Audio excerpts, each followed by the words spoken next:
Салам, чоң ой атасыңар. Бүгүн өткөн сабакта чогулткан акылдуу үй долбоорун толуктап, аны интернетке кошобуз.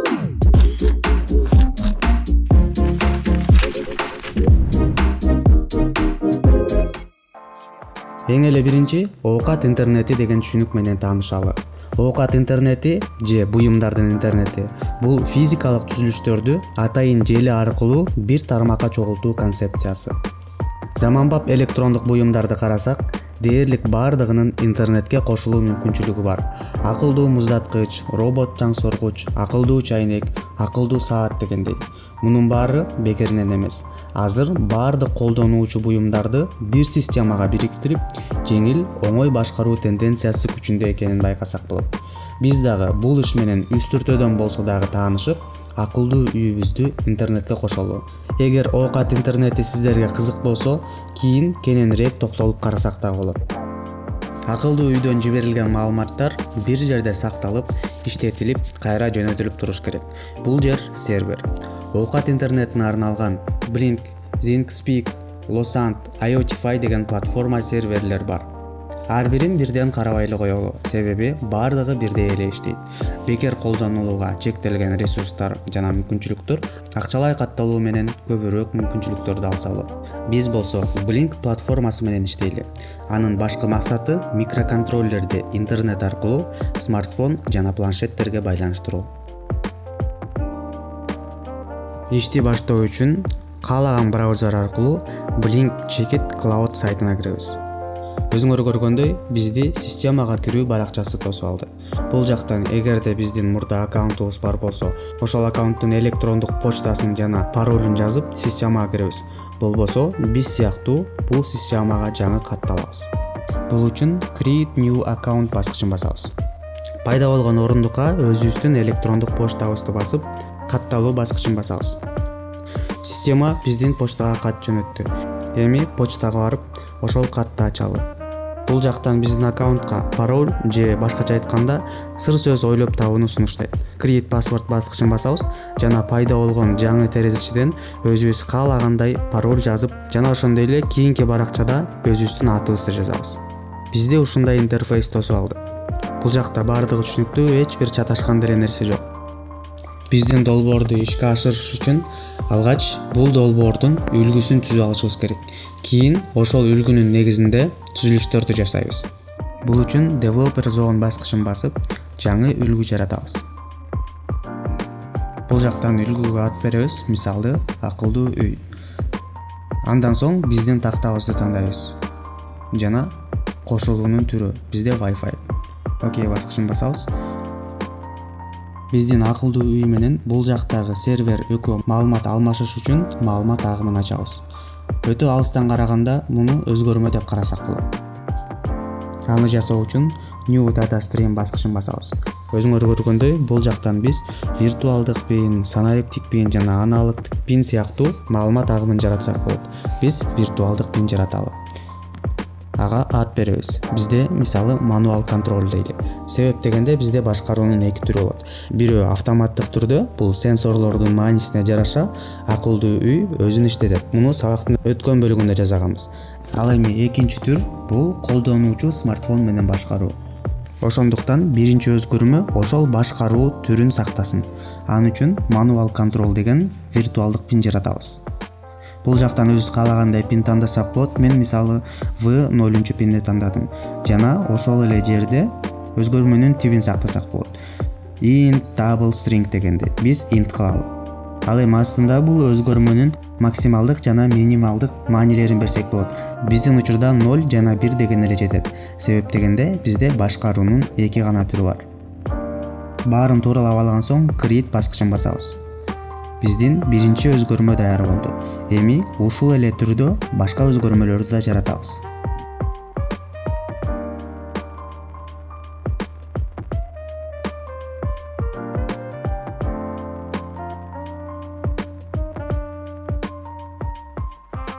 Жана ушул жерден бир нерсени карашыбыз керек. Биздин акылдуу үйдүн учурдагы температурасын сервер өзүнө маалымат катары алыш керек. Жана ошондой эле колдонуучу берген маанилерге жараша акылдуу үйгө дагы ошол маалыматты жеткиришибиз керек. Бул үчүн эки өзгөрмө жаратабыз. Башка өзгөрмөлөрдүн айырмасы кылып бул жакта өзгөрмөнүн тибин дабл түрүн тандадык. Себеп дегенде биздин температура бөлчөк сан. Минималдык маанини 0 дейбиз жана максималдыкты 50 градус дейли. Себеп дегенде биздин сенсор ушул диапазондо иштей алат.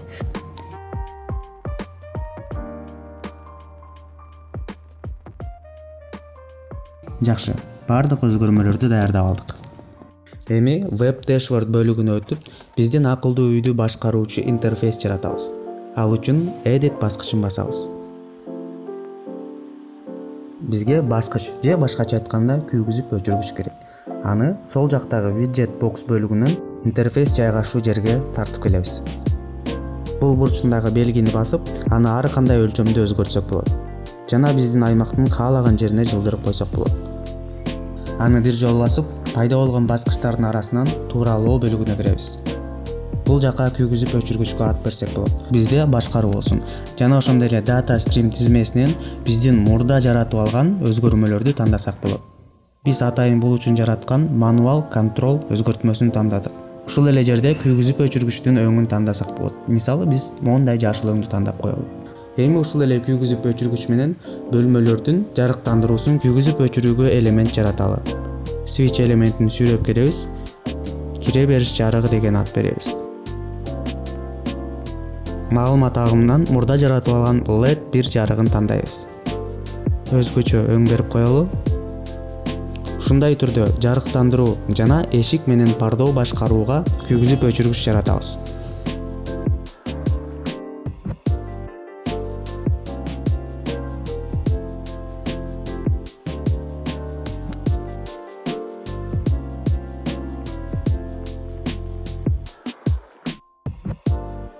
Жакшы, эми бөлмөдөгү учурдагы температураны көргөзүүчү элемент жараталы. Ал үчүн Label элементин тартып келебиз. Өзгөртүүлөрүнө кирип, ичине ат беребиз. Үйдүн жылуулугу. Жана маалымат агымы катары температура алуу өзгөрмөсүн тандайбыз.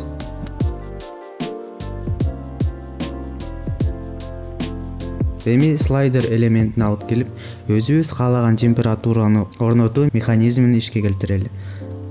Аны жайгаштырабыз жана ички бөлүгүнө жылуулукту жөндөп экенин билдиребиз.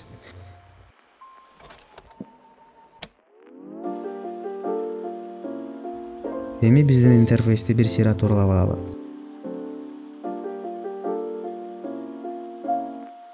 Жакшы, сактоо баскычын басабыз. Бизде акылдуу үйдүн үлгүсү пайда болду. Эми бул үлгү шаблондун негизинде түзүлүш жасайбыз. Device бөлүгүнө кирип, New Device баскычын басып, үлгү аркылуу түзүлүш жасап атканыбызды билдиребиз. Андан соң жаңы пайда болгон терезечеден биздин мурда жаратып алган үлгүбүздү тандайбыз. Атын өзгөртүп эле коелу, ошол бойдон кала берсин. Жасоо баскычын басабыз. Өзүңөр көргөндөй баракчанын оң жагына биздин жасап алган долбоорго кошулууга уникалдуу ачкыч чыкты.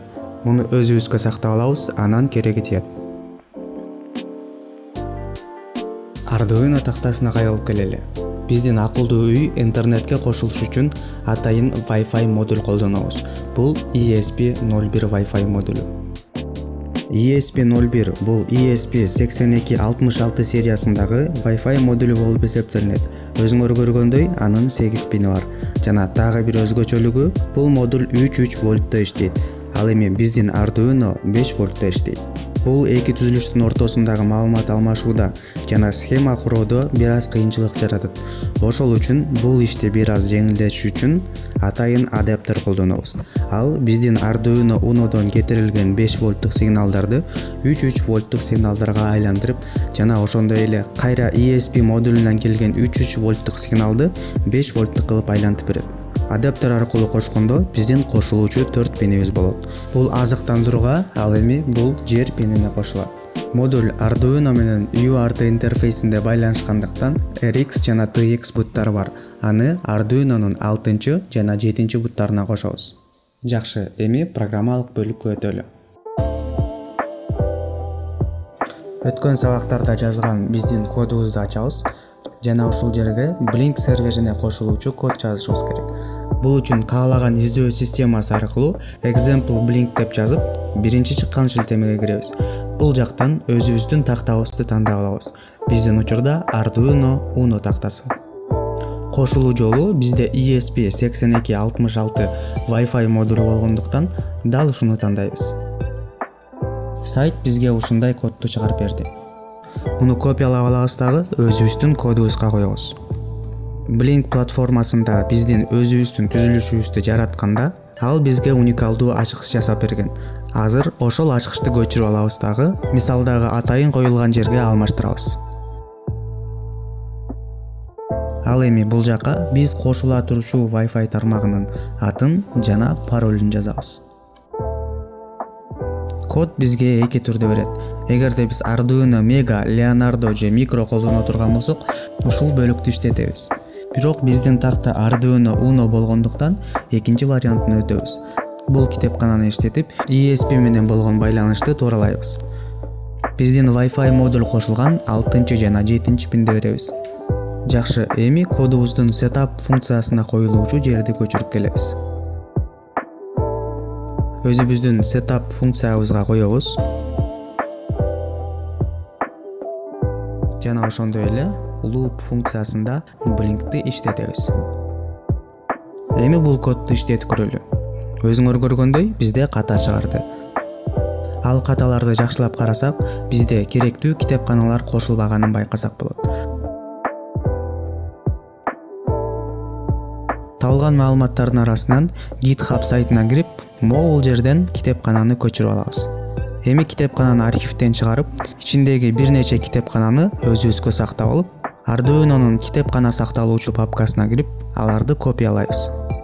Жакшы, эми кодду дагы бир иштетели. Ката аныкталган жок. Эми биздин Blink долбоорубуздагы баскычтардын абалын алып иштеткенге өтөлү. Алардын абалын сактоо үчүн ар бирине өзгөрмө жаратабыз. Башкаруунун түрүн, кире бериштин жарыгын, конок бөлмөнүн жарыгын жана ошондой эле эшик менен терезенин ачуусунун абалын сактаган өзгөрмөлөрдү жарыяладык.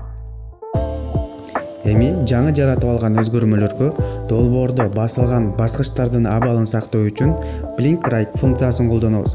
Аргумент катары V0 берели. Бул виртуалдык 0-пин.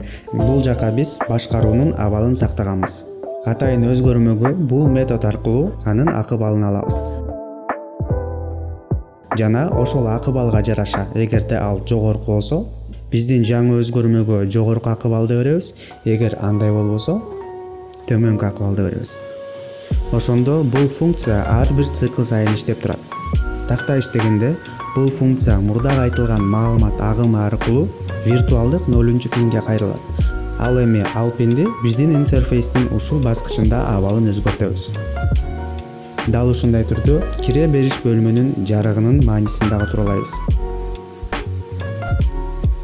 Ушул эле жол менен конок үйдүн жарыктандыруусунун абалын алабыз. Ал эми эшиктин жана пардоо системасынын акыбалын сактоодо градустарды беребиз.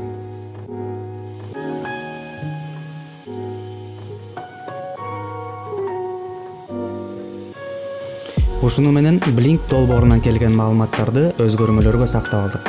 Эми бир азга алаксып, өткөн сабакта жазган функциябызга келели. Бул жакта мисалы кыймыл аныкталган соң дароо автоматтык түрдө жарыктарды күйгүзүп же өчүрүп салабыз. А бизде башкаруунун экинчи түрү пайда болгондуктан функциялардан өзгөрмөлөрдү гана өзгөртүп, жарыкты loop функциясынан күйгүзүү чечилди. Автоматтык режимде иштөөдөгү маалыматтарды сактоого өзгөрмө жараталы. Кире бериш жарыгы, конок бөлмөнүн жарыгы, эшик жана пардоо абалдары. Айтмакчы, жарык абалын сактоочу өзгөрмөлөрдү логикалык өзгөрмө кылалы. Себеби алар эки гана түрдө болот. Же жанып турат, же өчүп турат. Эми функцияларга келип, командаларды биз жараткан өзгөрмөлөргө алмаштыралы.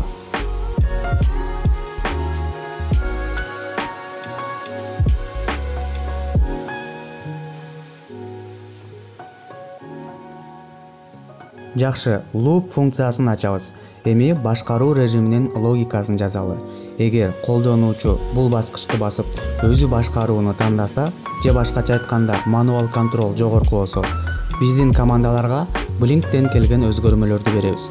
Жарыктандыруу, эшик, пардоо ачуу системаларына.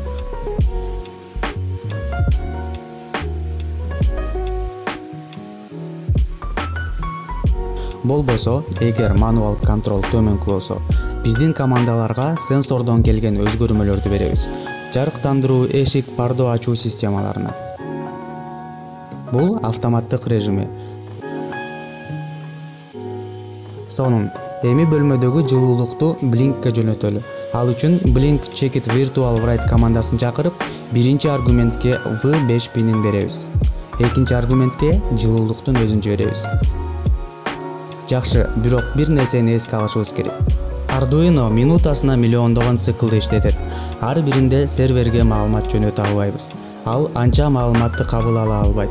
Бул маселени чечүүгө өткөн сабакта колдонулган Ellipset Millis таймерин колдонобуз. Ал үчүн таймер жаратабыз.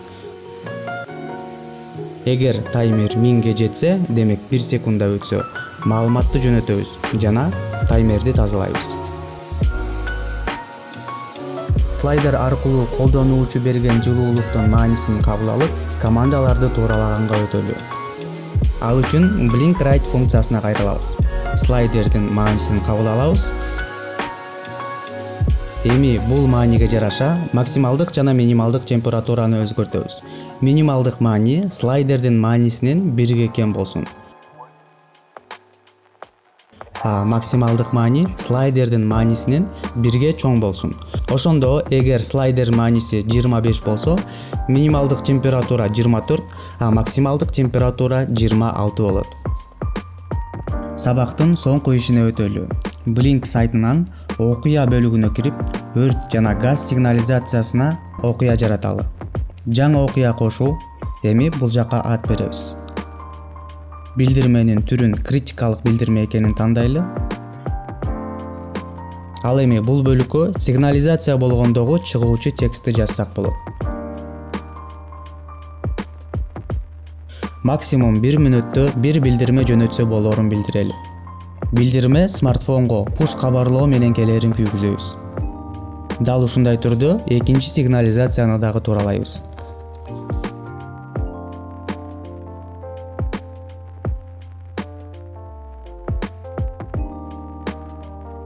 Arduino чөйрөсүн ачалы. Алгач таймер жараталы. Эми биздин функцияларга баралы.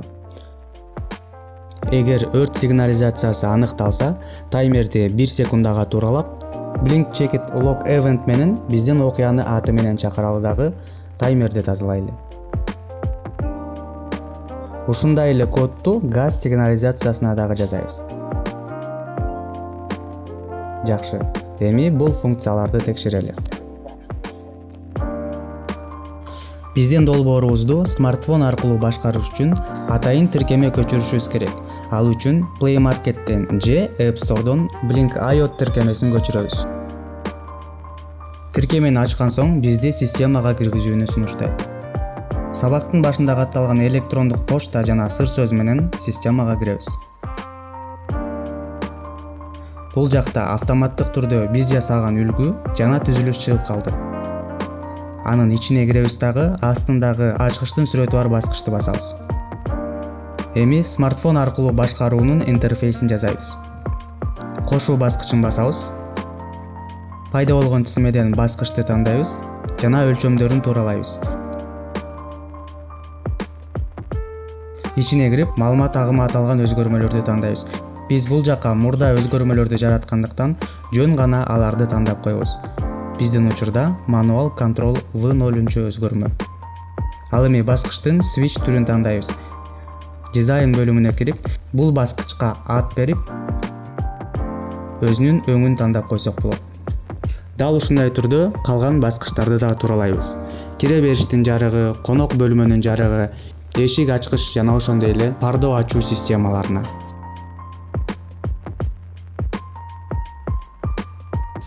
Бул жердеги интерфейс веб интерфейсине окшош болгондуктан көп токтолбой эле коелу. Бөлмөдөгү температуранын абалын көрүш үчүн label элементин тартып келебиз. Жана анын ичине өзүнүн өзгөрмөсүн тандайбыз. Жакшы, эми слайдерди орнотобуз. Бул жака дагы өзүнүн өзгөрмөсүн тандайбыз жана ат беребиз.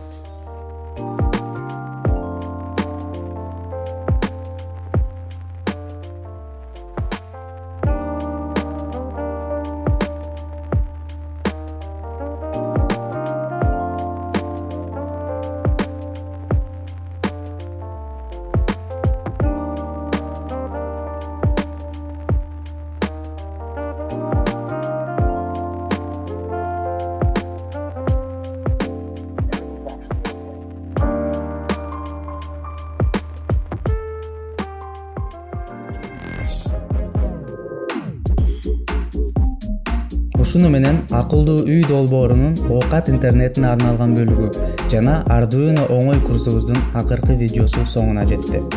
Канчалык аракет кылбасам дагы бул Arduino дүйнөсүн 12 видеого батыруу мүмкүн эмес экен. Курстун аягында жасалган сабактарды карап чыгып, көп кемчиликтер кеткенин байкадым.